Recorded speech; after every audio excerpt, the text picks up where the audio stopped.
This is the Bloomberg Surveillance Podcast. I'm Lisa Abramowicz, along with Tom Keene and Jonathan Ferro.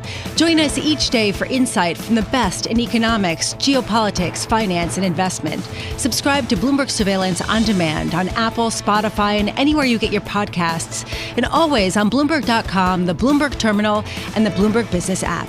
Okay, my arch theme here, folks, is the change, and the change is the media, the immediacy of the imagery, what we see on social media, what we're seeing with all the modern technology makes for a different conflict, a different war. With wonderful perspective on this is Jon Lieber, head of research, managing director at Eurasia for the United States. He's worked with a senator from Kentucky for years on the Hill.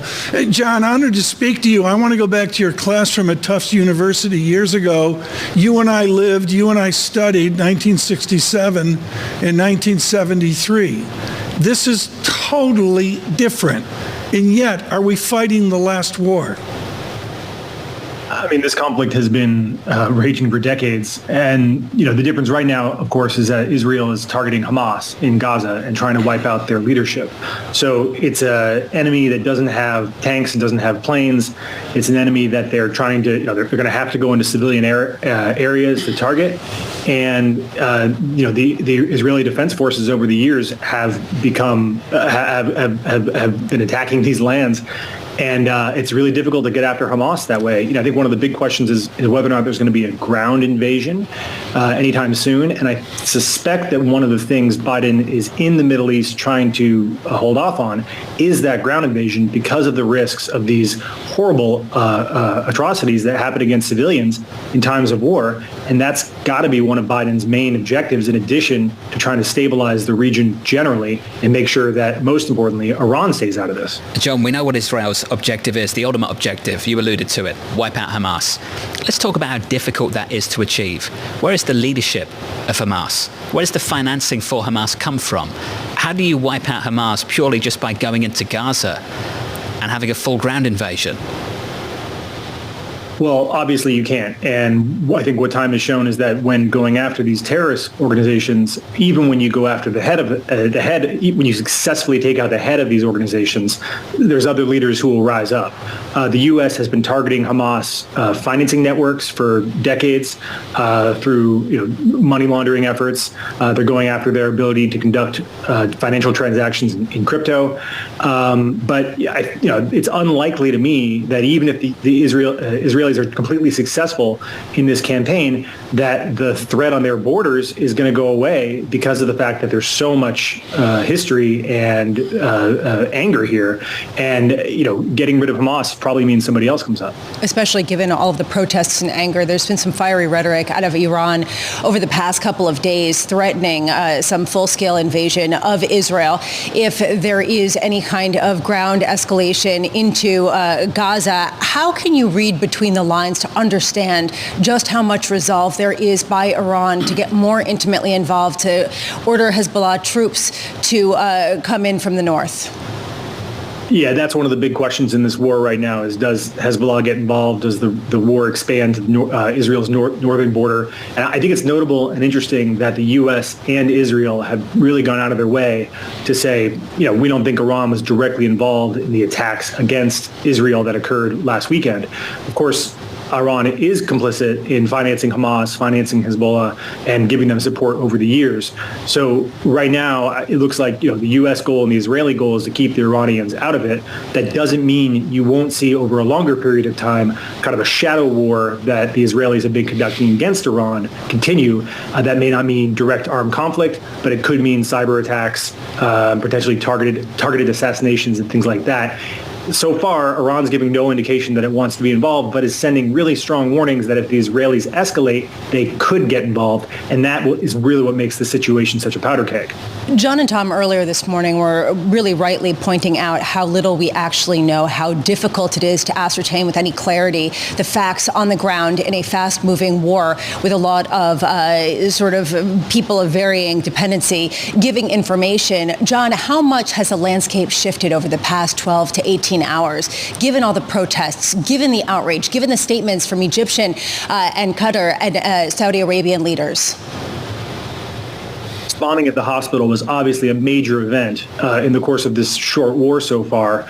But there's a lot of ambiguity about who did it, how many people were killed, and it's really, really difficult to ascertain the facts because there's not a lot of independent media on the ground. It's not like a lot of forensic investigators can get into Gaza to figure out what actually happened. Some of the photographic evidence that came out this morning suggests the blast wasn't as large as initially said. But I think the key point here is that with Israel launching attacks on civilian populated areas, if it wasn't this hospital attack, it would have been something else. And it was only a matter of time before anger at the Israeli Defense Forces spilled over into the Arab streets and led to some blowback on Israel just because of the nature of these operations. And so you've got a very uncertain information environment and a very deadly military environment, and so the battle of the narrative is going to be really, really difficult for any one side to win in this situation. Jon, let's talk about the military aspect of this as well, and let's finish there. Just going through this major monster deterrence that the US has been building up in the Eastern Mediterranean, in addition to 2 aircraft carriers and the ships escorting them. Had a report from the Washington Post yesterday that the US is also sending an amphibious task force aboard warships. Jon, how meaningful is that as a deterrence in the Eastern Med? I mean, militarily, nobody can defeat the United States, right? I mean, it's the most powerful army that's ever existed. It's got vast, seemingly limitless resources. There's some question as to what ability they'd have to fight and to support the Ukrainian effort and support the Israelis. But I think that the real question, if I'm one of the regional players who are looking at getting involved in this conflict, is does the U.S. have the political will to get involved in such a conflict? And it's difficult. It's difficult to see the U.S. Committing troops on the ground here, but they obviously so far have been supporting the Israelis. And I think what this really is a show of force that's meant to deter any action. So there's no question that if there were to be any additional strikes beyond Gaza, that the U.S. could get involved and win this decisively. Hey, Jon, good to get your perspective. We'll catch up soon, hopefully. Jon Lieber there of Eurasia Group on the current situation on the ground in Israel and across the Middle East at the moment. We do have to focus on oil, given that we have seen that as the place that people are expressing some of their concern about the unrest percolating around some of the attacks, the explosions, the situation in the Middle East. Joining us now is Bloomberg's Will Kennedy in London. And Will, I just want to get your sense of what people in the oil market are looking at to understand how to play a fraught and very unclear story. Fraught and unclear, I think, is exactly right, and I think that the oil market feels that to some extent. I think the word I would use is twitchy. As things stand, there is no particular reason that oil flow should be disrupted or that oil should go a lot higher from here, although there are scenarios where things become a lot more drastic, and that's what is making people slightly twitchy, as I say. The most extreme scenario is, of course, Iran's involvement in a broader conflict, and that's why some of the headlines today where Iran said that they would embargo Israeli oil imports got the market going. Now, it's a rhetorical device. Iran imports very little oil, 200,000 barrels a day. It gets it from non-Middle Eastern countries, places like Azerbaijan and Kazakhstan, and other people wouldn't join in the embargo anyway. So it's not a fundamentally important piece of news, but this increase in rhetoric gets the market excited. Will, the map out on 1967 and 1973 is something like 140 miles from the southern edge of Gaza into Egypt, spilled into Egypt, down to the Suez Canal. In any of this, is the Suez Canal at risk? I don't think that's a fundamental concern for oil traders, but I think that shipping is a concern in more extreme scenarios. So the place that people worry about are the Straits of Hormuz, the gap of the place at which the Persian Gulf joins the Indian Ocean, through which all the oil exports from southern Iraq, from Iran, from Kuwait, from Saudi Arabia, from the UAE, they all go through this pinch point over which Iran has a big amount of control. So the most extreme scenario that people worry about, the scenario that would send oil way past $150, is if shipping became impeded through the Straits of Hormuz. Now, it's not likely. I don't think people need to worry about that right now, but that is the extreme case, the worst case scenario that people think about as this situation develops. Interesting to see. Will Kennedy, if I look then at oil here, it's Javier Blas and your entire team, particularly the team in the trenches here of hydrocarbons, are you framing out a path to 100? Are you even able to do that with this geopolitical uncertainty? I think it's quite binary. I think that the main scenario is that we stay in the sort of 80 to 95 range. There's a sort of $5 risk premium in the market now. That's what a senior oil trader described to me in a conversation yesterday, that this whole crisis has probably added $5. But in most scenarios, there's not significant disruption to oil flows, and things carry on pretty much as they are, and there's concern about the macro and the buyback. But there is a binary scenario. There's an extreme but unlikely scenario where prices go much higher. And one interesting thing we've seen is some activity in the options market where people are buying calls well above $100, which shows that there are people who are buying protection against those unlikely but severe scenarios. Will Kennedy, stay with us. Lisa, the emotion of the President of the United States speaking to people, first responders, and people who are directly associated with the horror in the Eastern Mediterranean, in Israel and in Gaza. This comes after a reported meeting between President Biden and the war cabinet, including Benjamin Netanyahu. A big question around what the focus was, given that diplomacy has really been at least put on pause, if not shattered, due to some of the reactions overnight. Now, President Biden going around and meeting with some of those in Israel in the show of support that he is demonstrating. It's a diplomatic issue here, but what I find so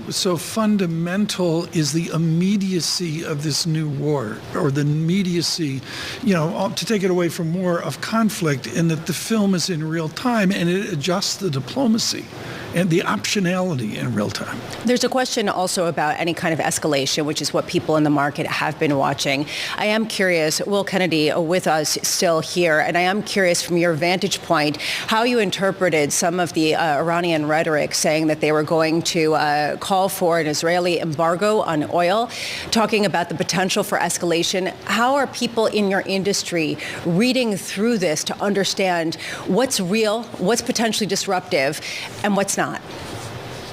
I think the comments from Iran today were rhetoric. I don't think they will have much real-world impact. As I said, Israel imports just over 200,000 barrels a day. That's minuscule in the context of the global market. It gets that oil mostly from countries in the former Soviet Union. But the rhetoric matters here.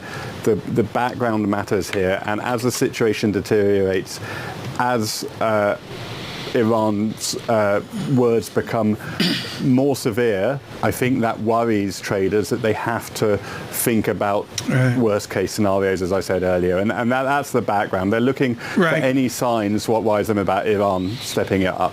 Will Kennedy, thank you for the oil brief from you and your team, particularly in Europe and in Dubai.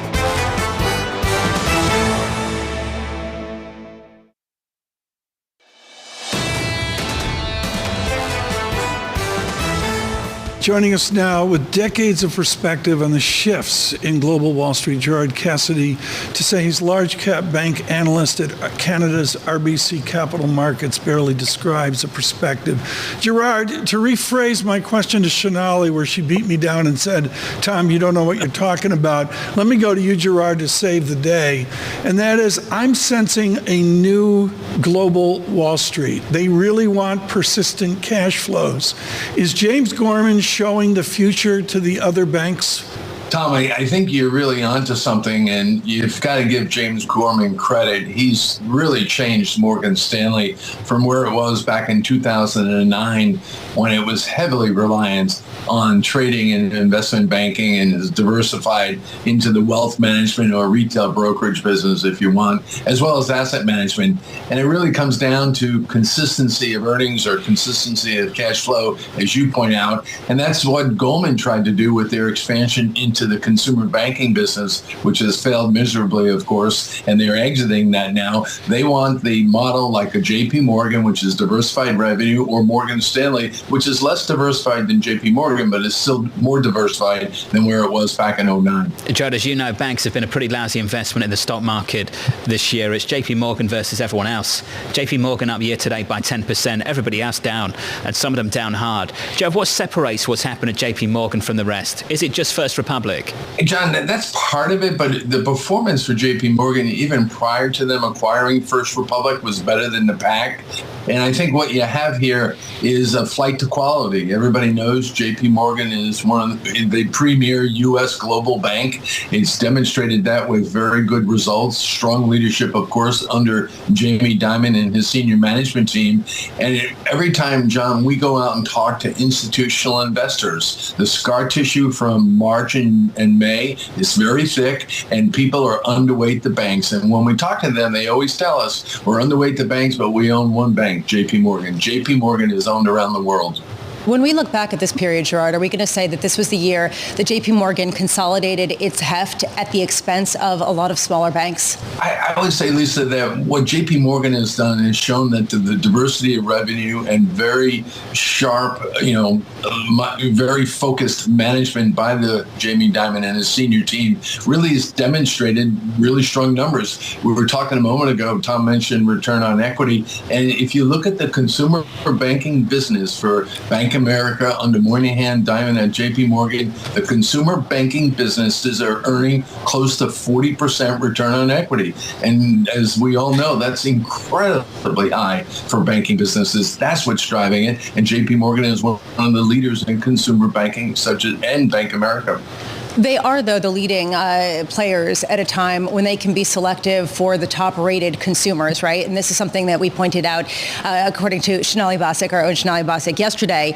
This morning, what we're not talking about, Citizens Financial missing on net interest income, United Community missing on net interest income, Ally Financial missing on net interest margin, and also having fewer auto loan originations than previously thought. How much is this story dividing even further between the biggest banks and the regionals that are still in a world of hurt? Lisa, it's a good point because some of them have missed. You picked out amongst the big regional banks. Citizens is actually the only one that has missed today. When you look at M&T, U.S. Bancorp, and others, they're in line to slightly better. But you're right about certain banks have missed. And it has to do with, and you touched on it in your earlier comments, about the non-interest-bearing deposits. The banks with the non-interest-bearing deposits are going to do very well in this higher rate environment because those deposits don't pay any interest, obviously, but they don't move either. People need operational accounts. Personally, we all do, as you know, as well as companies. And that money is gold in an environment like today. And the banks with the higher levels of non-interest-bearing deposits will do pretty well. Gerard, I have to admit, when I read the comments from Brian Moynihan with David Weston in that interview, I was kind of surprised, Gerard, because he was talking about the consumer slowdown. Can we just finish there? Retail sales looked great yesterday, really broad-based, big upside surprise. Then the Bank of America boss comes out and says the Fed has basically achieved what they wanted to achieve. We've got a consumer slowdown.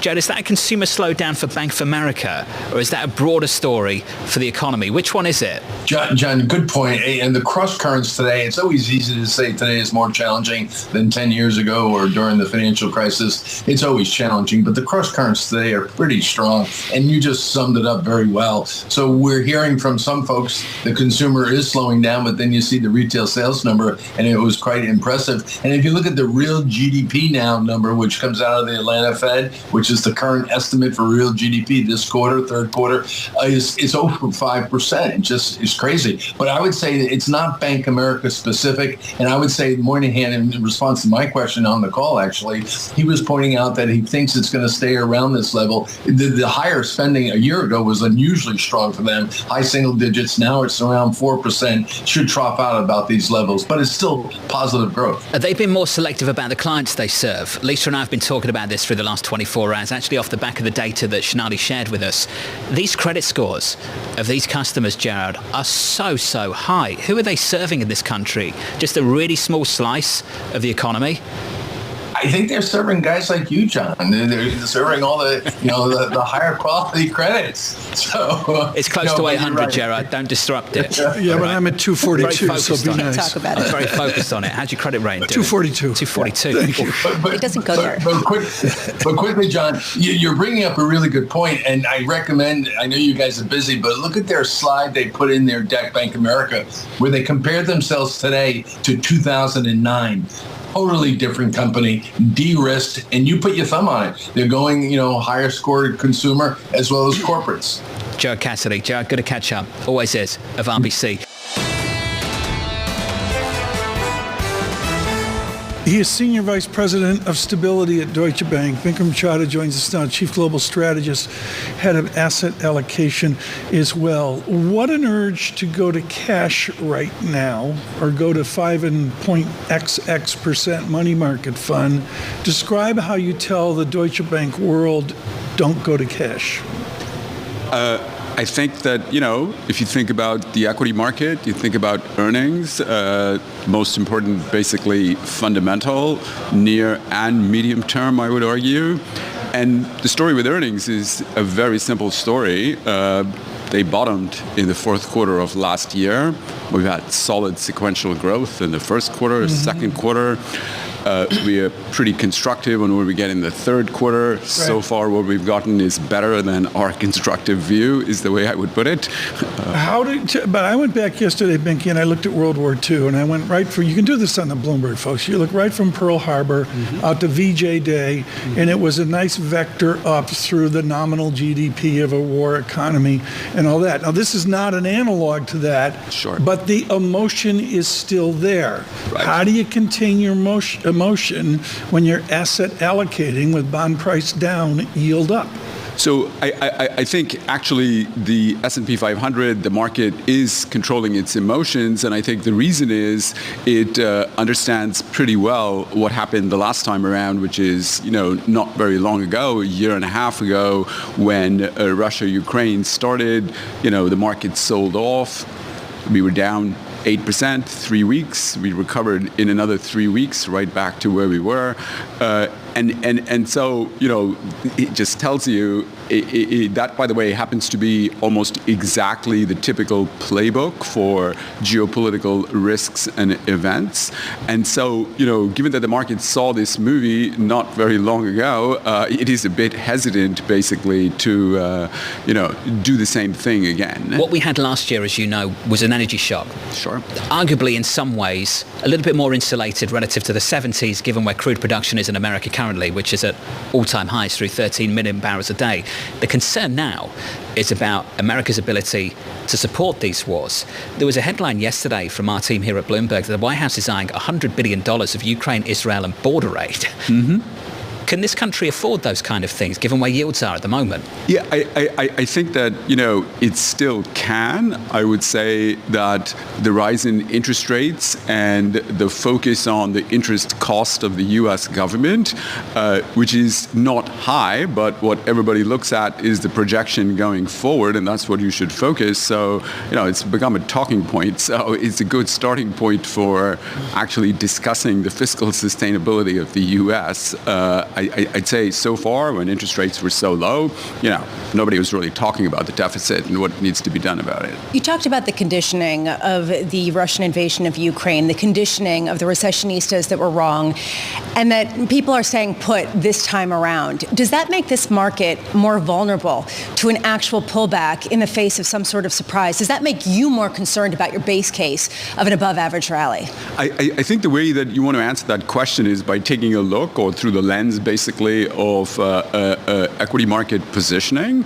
And here I would break up the positioning. There's the systematic strategies, which is rules-based, and then there's everybody else, which is who we call the discretionary equity investors.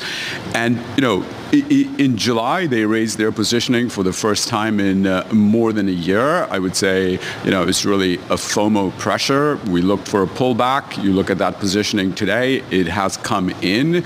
It is sitting right back in the range that it's been in since April, May of last year, which is just a little bit underweight. So, a year and a half, there have been plenty of concerns. I understand this is a new concern, of course, but there have been plenty of concerns and shocks over the last year and a half, and they didn't budge. So, I would argue, we were in the middle of a pullback already, so, that's why positioning went down. And so positioning is already basically at or slightly below neutral. What history would tell you is that you don't necessarily want to go underweight here unless, you can time. The playbook would tell you it's really tough because it's 3 weeks and it's big move down, big move up. Yeah. How much have you changed any aspect of your view over the past, say, 2 weeks, 3 weeks, as we've seen a complete change in the yield regime and we've seen a complete shift in potential geopolitical tensions? Mm-hmm. I haven't changed my view at all. I would argue, of course, this is a new negative shock, and I would argue it's probably a restraining factor on the upside because risk appetite is going to be a little bit cautious. But the view is based on what's happening with the fundamentals, and I would say so far, the data actually reinforces the view rather than anything else. I'm looking at Chadha, the great Alan Ruskin, young George Saravellos. Take the combination of all your work at Deutsche Bank, and to me, the immovable force here, which is the Lawrence McDonald idea, there's just a pile of money out there to support the bid across most, if not all, asset classes.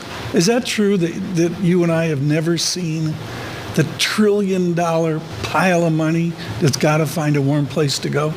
So I don't really think the equity market performance or resilience is really coming from that. I think it's actually just simply the economy is playing out. You look at yesterday's data where you got this very, very strong response in the bond market.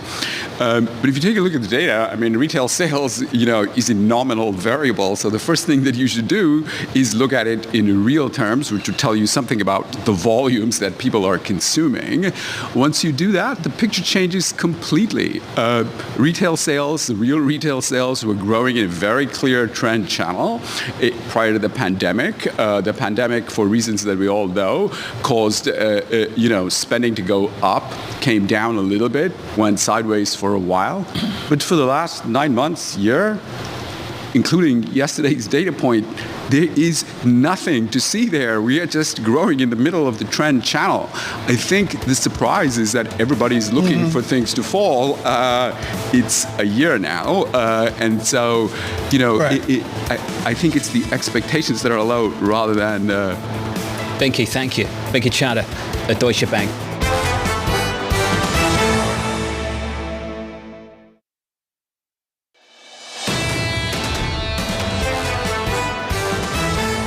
We had the same conversation, I believe it was April, at other institutional meetings of the concern of EM. With a brief this morning with all the news flow, including in the Eastern Mediterranean. Diana Amoa joins us with Kirkoswald Asset Management and on desks of EM market makers for years. It's so good to talk to you, particularly off the Barry Eichengreen paper at Jackson Hole and what Joyce Chang talked about at IMF. How bad is it? Mexico is stellar performer even there. Peso off the high is a weaker 8%. Well, I think what's happening right now is actually the dollar has reemerged again. There's been a huge amount of upside surprises from a U.S. economy perspective, and that's giving a bid to the dollar. Additionally, you have geopolitics, and people are buying dollars as a safe haven. So the combination of those two is taking off some of the shine in emerging market currencies that we'd seen up until the summer. Stan Fisher wrote that little red book everybody was forced to read. I think it was 1999, 1 year after 1998. Are we anywhere near the instabilities of a given crisis in Ecuador, a crisis in Mexico for that matter, or a crisis in Southeast Asia? What's the level of instability you perceive in EM? Much less than during COVID, because I think a lot of the vulnerabilities were addressed during that period. The insolvent economies are already talking to the IMF, and I'm sure you heard a lot of that in Morocco. The IMF is... Don't ask about Argentina. Okay, continue. The IMF is standing ready to support economies. So we don't necessarily think in the next 1 to 2 years we are likely to see anything. There's maybe 1 or 2 credits that look vulnerable, that have maturities coming. But broadly speaking, I think EM should be able to muddle through. In 30 years' time, will we have a restructuring plan for the United States of America? Is that where things are going? Where's this headed? Where is this going? When you speak to emerging market nations, how are they thinking about what's taking place in America? For all the preaching they've heard about how they should manage their finances, what are they saying about this in Washington? Well, they've clearly lost the handle on fiscal in the US. It feels like whatever is happening, whether it's political impasse, the answer is let's spend some more. When it's geopolitics, the answer is let's spend some more. And you've lost your price-insensitive buyer. We had the QE that was supporting this. Now the markets have to figure out how much premium you need to be if you expect more issuance to come forward. Yeah, moments ago, Lisa, Damian Sasso are out watching this, and he makes clear he agrees with Diana. He sees quality reserves at EM.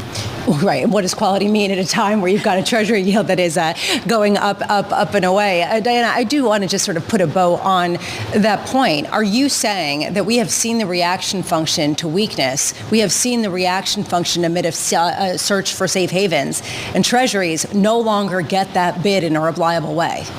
Well, they got the bid when we had the Geopolitical headlines a couple of weeks ago.